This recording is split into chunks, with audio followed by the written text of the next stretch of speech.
Buenas noches, mis hermanos. Qué bueno estar ante ustedes esta noche para ver la palabra de Dios, para ver el mensaje que el Señor nos trae a cada uno de nosotros, en nuestros corazones. Por eso quisiera que antes de empezar a ver el pasaje, nos presentemos ante Dios en oración a los fines de que Él sea quien nos guíe, que sea Él el que nos capacite, para que todo este tiempo sea un tiempo en el cual su nombre sea exaltado. Oremos. Padre, te damos las gracias, Señor, por este privilegio que nos das de acercarnos a tu palabra, de aprender de ti, Señor, de ser instruido por ti.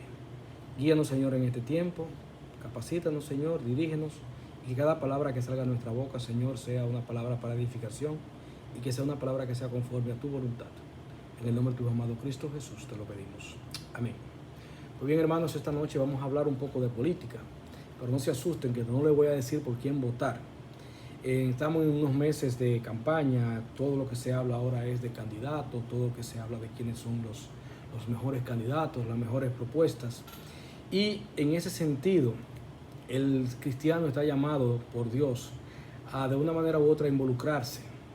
Tenemos un sistema que es el sistema democrático. Para mí es el mejor sistema que ha habido sobre la tierra después de la teocracia, que es cuando Dios gobernaba al pueblo de Israel. Ese era el mejor sistema, obviamente.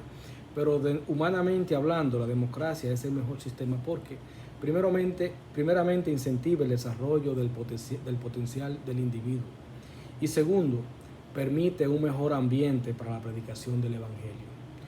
Todos sabemos lo que pasa en países donde hay dictadura, donde hay regímenes dictatoriales, como el evangelio muchas veces es reprimido, como los cristianos son perseguidos, cómo se le hace difícil al cristiano vivir de una manera pacífica, de una manera sosegada, porque no tiene paz debido a que tiene persecución por parte del gobierno de turno.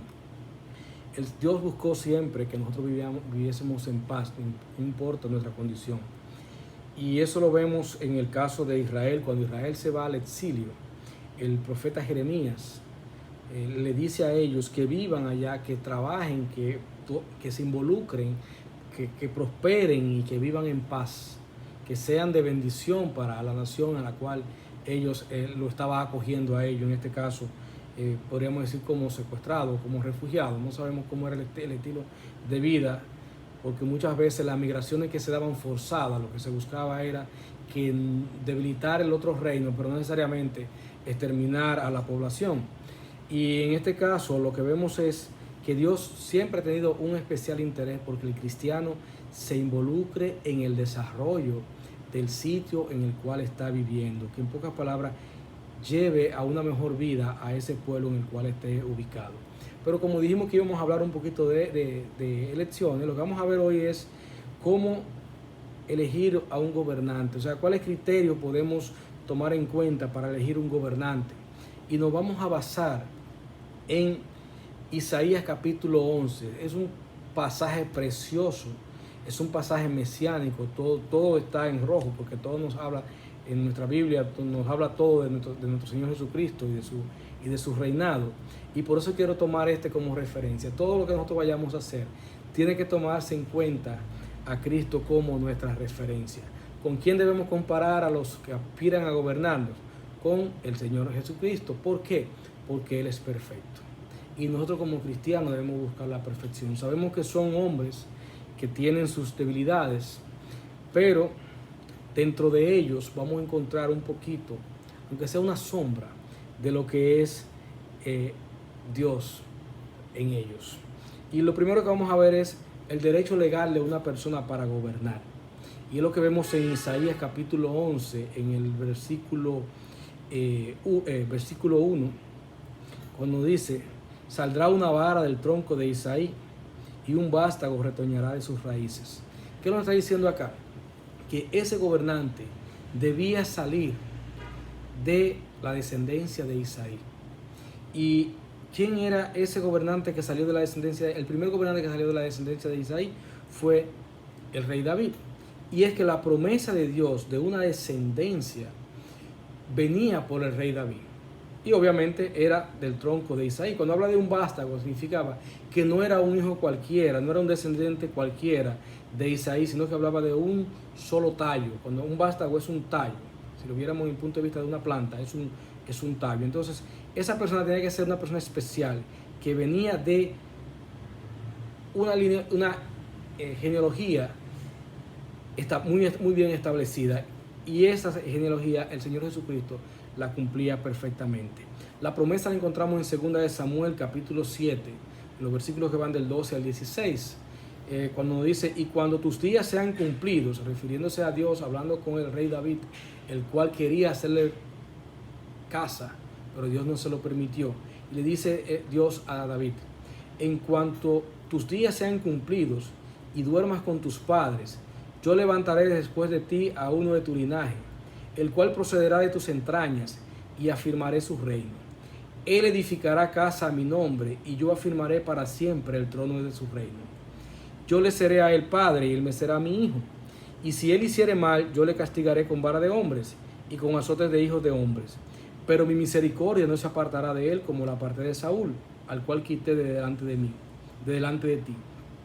Y será afirmada tu casa y tu reino para siempre delante de tu rostro, y tu trono será estable eternamente. Vemos aquí cómo la promesa que se da de que de David venía una descendencia que establecería un reino que sería eterno. Jesucristo cumplía con esa condición, porque toda la genealogía llevaban a Jesucristo directamente a ser parte de la descendencia de David.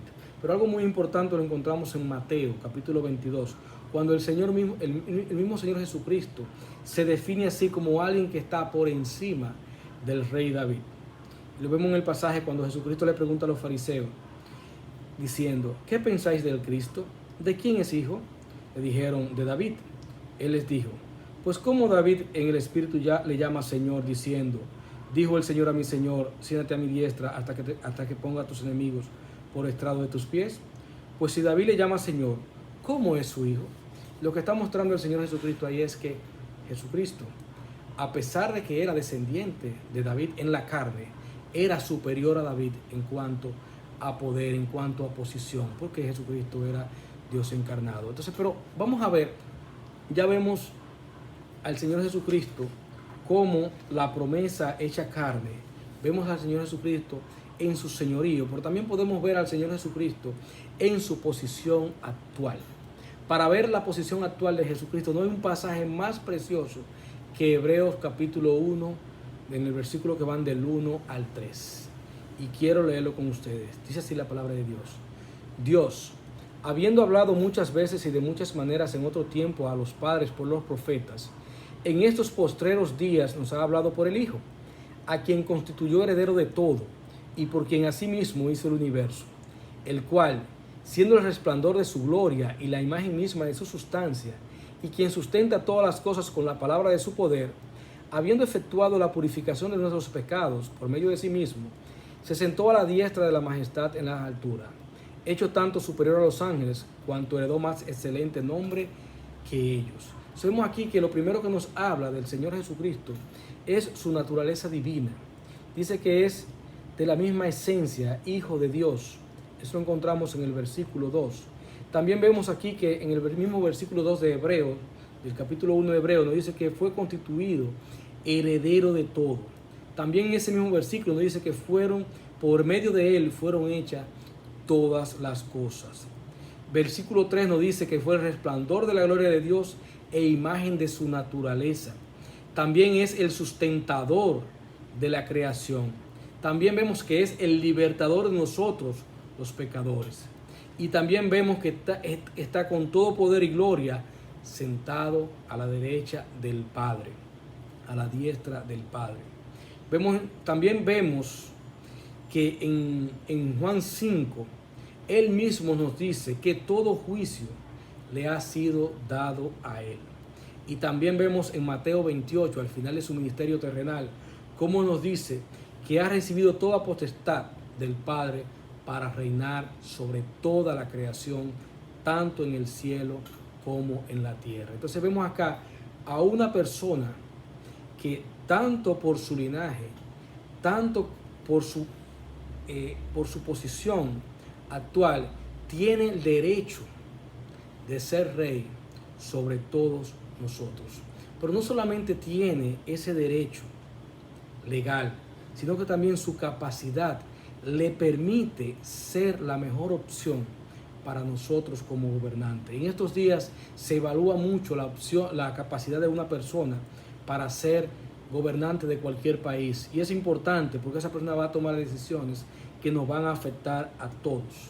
En el caso de nuestro Señor Jesucristo, la unción por parte de Dios nos muestra que está capacitado para reinar sobre nosotros.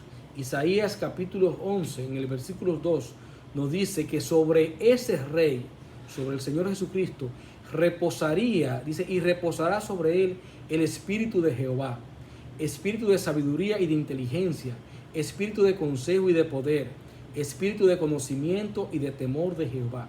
Vemos aquí que el Señor Jesucristo sería lleno y es lleno de toda la plenitud de la deidad para realizar su ministerio como rey.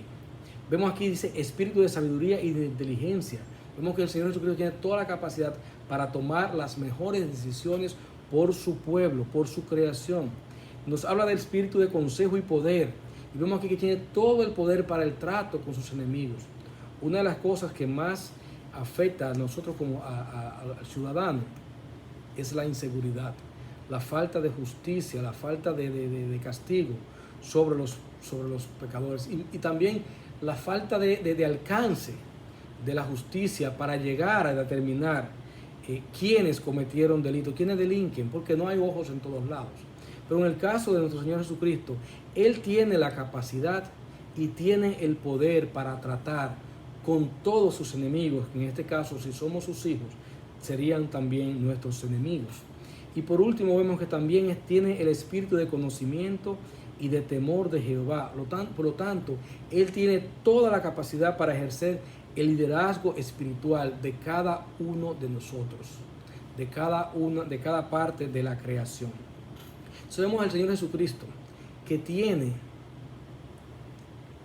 cumple con la capacidad, el derecho legal de ser nuestro rey, tiene la capacidad para hacer el ministerio.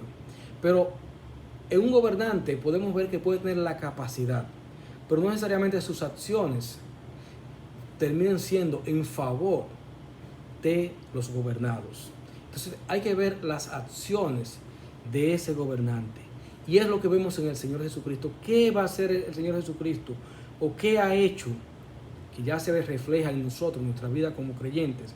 ¿Cuáles son sus acciones como gobernante de la creación?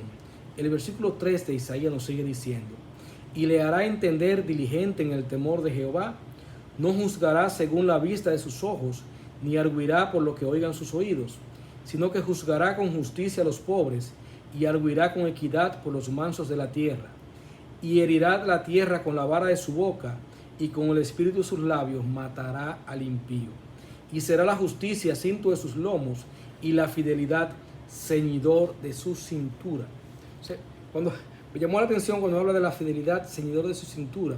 Y pienso en los políticos que prometen muchísimas cosas, sin embargo, generalmente lo que hacen no tiene nada que ver con lo que han prometido. ¿Y qué nos dice aquí la palabra de Dios en estos 3 versículos? Lo primero que nos dice es que Él será un guía de su pueblo hacia el temor de Dios.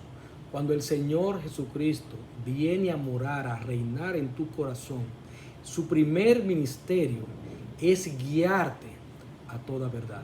Pero cuando el Señor Jesucristo venga a establecer su reino, su primer ministerio es guiar a todos sus seguidores al pleno conocimiento de Dios, para que le pueda temer y reverenciar como Dios demanda. Ahora lo hacemos a media, porque todavía estamos en un cuerpo que está marcado por el pecado.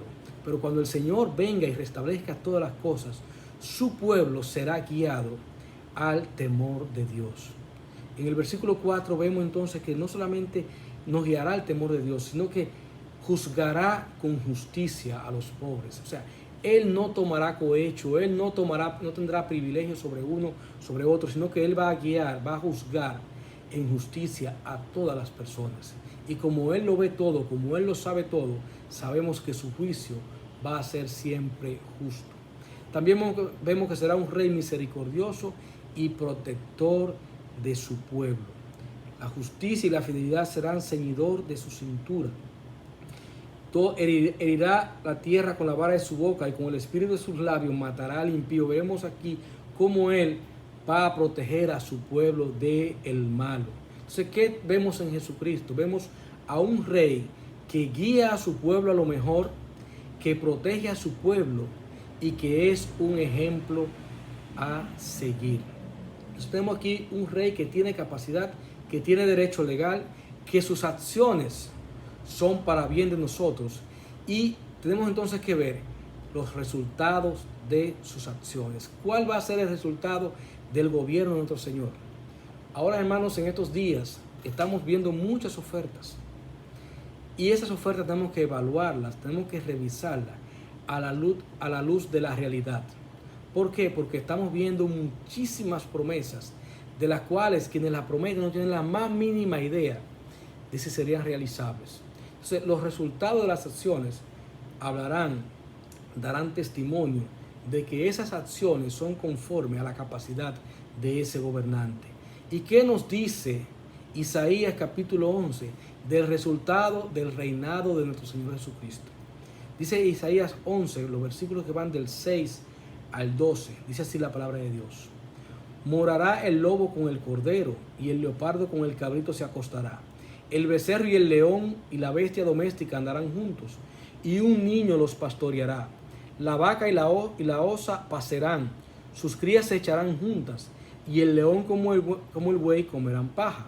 Y el niño de pecho jugará sobre la cueva del aspid, y el recién destetado extenderá su mano sobre la caverna de la víbora. No harán mal ni dañarán en todo mi santo monte, porque la tierra será llena del conocimiento de Jehová, como las aguas cubren el mar. Acontecerá en aquel tiempo que la raíz de Isaí, la cual estará puesta por pendón a los pueblos, será buscada por las gentes, y su habitación será gloriosa. Asimismo, acontecerá en aquel tiempo que Jehová alzará otra vez su mano para recobrar el remanente de su pueblo que aún quede en Asiria, Egipto, Patros, Etiopía, Elam, Sinar, Hamat y las costas del mar. Y levantará pendón a las naciones, y juntará a los desterrados de Israel, y reunirá a los esparcidos de Judá de los cuatro confines de la tierra. Amén. So, vemos aquí, hermano, un pasaje precioso, porque nos habla cuáles van a ser los resultados de ese gobierno terrenal del Señor Jesucristo. Lo primero que nos habla es que va a haber paz. Y lo ilustra con el ejemplo de que tanto el lobo y el cordero y el leopardo, todos van a estar juntos, van a pasar a alimentarse juntos, van a compartir juntos y no se van a estar devorando unos a otros. Entonces vemos acá que no solamente vamos a tener un buen gobierno, sino que ese gobierno va a ser tan extraordinario que no va a haber temor. No sé, hermanos, ustedes, pero una de las cosas que más afecta psicológicamente a las personas es el miedo. En mi casa entraron unos ladrones en el 2011, y todavía cuando nosotros llegamos a la casa, yo tengo temor de encontrar la casa violada como la encontramos hace 9 años. El temor a ser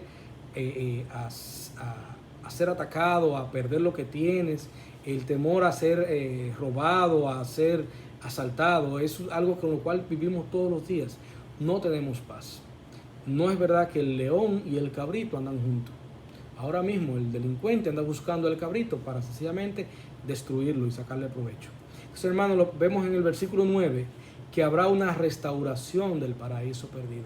Todas aquellas cosas bonitas que vimos, que nos hablaba en el Edén, de cómo Adán le ponía nombre a los animales, cómo había esa armonía, todo eso va a ser restaurado. Entonces dice, no habrá mal ni dañarán en todo mi santo monte. Habrá una restauración total del paraíso perdido.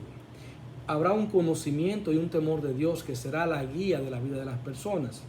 También vemos que habrá una restauración de la nación de Israel, la cual ya no será una nación de mal testimonio, sino que todo lo contrario, va a ser luz a las naciones. En otras palabras, Israel va a cumplir con el rol para el cual fue creado, ser una referencia al mundo de lo que es un pueblo que temeroso de Dios y que es guiado por Dios.